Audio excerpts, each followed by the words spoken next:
अतुलने 35,425 बिया आणि प्रशांतने 69,009 बिया जमविल्या.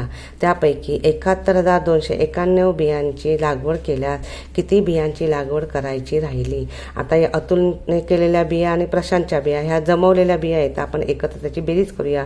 35,425 अधिक 69,009 या एकूण जमवलेल्या बिया.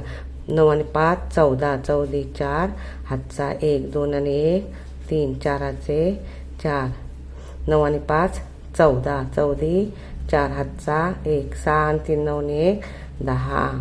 आता एकूण ह्या बिया आलेल्या आहेत.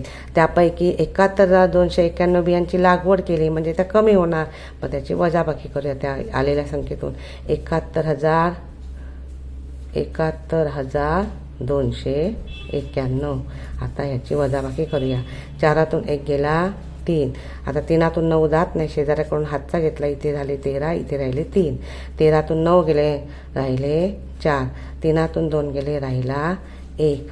4तून 1 गेला राहिले 3. आता इथे 0 आहे म्हणजे दशक करूया. म्हणजे 10. 10तून 7 गेले राहिले 3.